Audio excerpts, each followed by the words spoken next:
नमस्कार दोस्तों, इस वीडियो में आपका पुनः स्वागत है।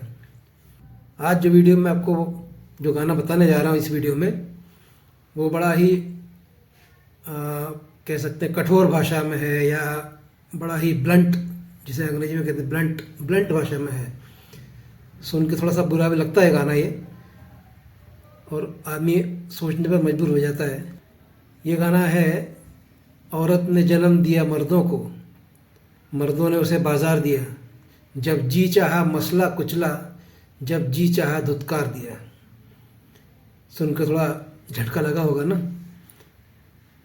महिलाओं की स्थिति के बारे में आज से 60 साल पहले शायर साहब ने ये लिखा था, और आज भी कोई स्थिति में बहुत बड़ा अंतर नहीं आया है।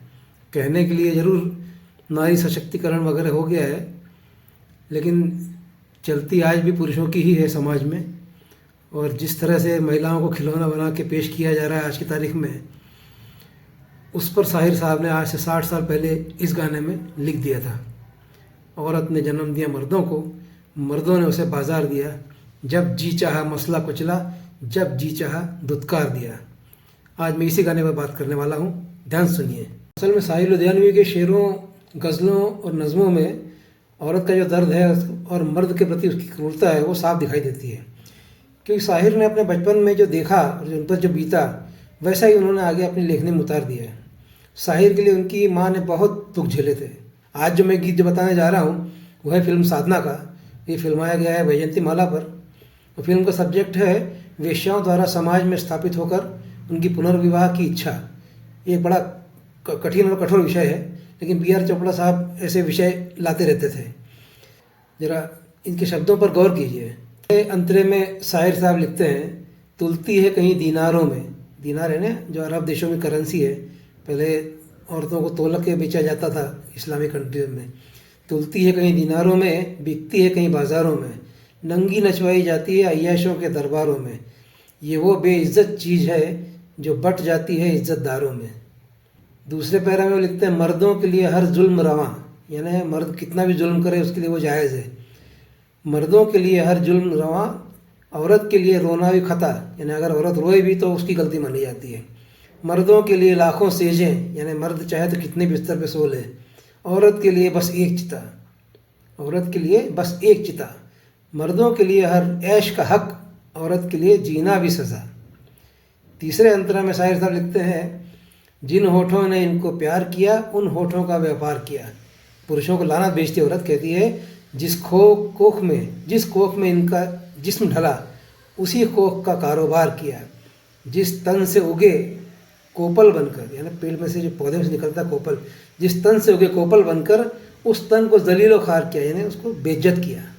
अगले पैरा में शायर लिखते हैं, मर्दों ने बनाई जो रस्में उनको हक का फरमान कहा, यानी मर्दों ने सारे नियम बनाए और रस्म बनाई और कह दिया कि आपका हक है, यही हक है, यही चलेगा।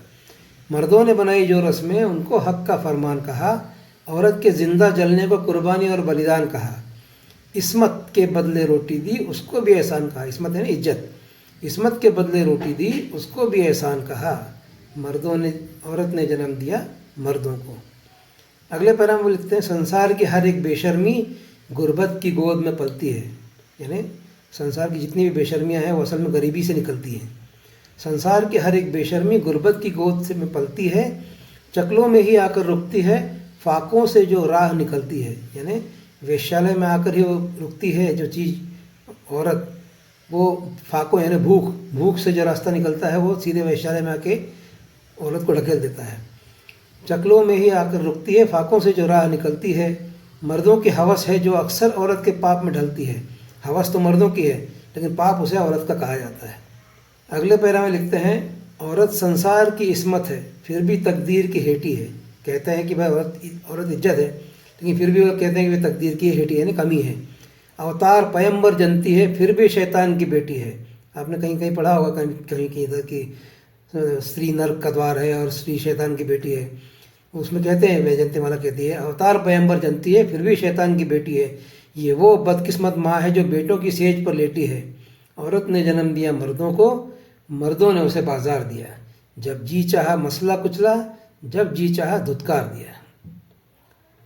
मतलब आप सुनिए, साल 1950 से 70, जिसे गोल्डन एज कहा जाता है हिंदी फिल्मों के गीतों का, साल 1950 से 70 के बीच में मधुर सुल्तानपुरी, राजा मेहंदी अली खान, शकील बदायूनी, हसरत जयपुरी, कैफी आजमी, राजेंद्र कृष्ण, जानिसार अख्तर, कमर जलालाबादी, ऐसे ऐसे दिग्गज लोग जब लिख रहे हों, दीनानाथ मधोक, पंडित प्रदीप नरेंद्र शर्मा, शैलेंद्र, इंदिवर, इन सब के बीच साहिर साहब ने टॉप स्थान बनाया।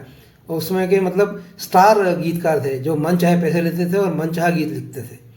दूसरे कवियों ने भले ही नारीवादी प्रकृति यानी कह सकते हैं फेमिनिस्ट टाइप के गीत लिखे हों, लेकिन जो उत्पीड़न है महिला का या समतावाद की जो है वामपंथी का जो विचार है, उसमें साहिर का साहब ने जो काम दिखाया है वो अद्भुत है। जैसे कि आप एक उदाहरण को लीजिए, त्रिशूल फिल्म में अमिताभ बच्चन के लिए उसकी माँ यानी वहीदा रहमान गाती है, मैं तुझे रहम के साए में ना पलने दूंगी, जिंदगी कड़ी धूप में जलने दूंगी, मैं तुझे दूध न बख्शूंगी, तुझे याद रहे। यानी वो अपने बच्चे को भविष्य की चुनौतियों के लिए तैयार करती है। वो उसे कमज़ोर नहीं देखना चाहती, चाहे कितनी ही गरीबी हो, वो किसी के रहम पर उसे पलने नहीं देना चाहती। ये शायर के बचपन की जो यादें हैं वो गीतों में उतरी है। तो शायर साहब का एक क्रांतिकारी गीत फिर से सुनिए और सोचिए कि क्या ऐसे क्रांतिकारी शब्द आज की फिल्मों में लिखे जाते हैं, ऐसे कठिन, कठोर और ब्लंट शब्द जिसमें साफ साफ लताड़ा गया है पुरुष को।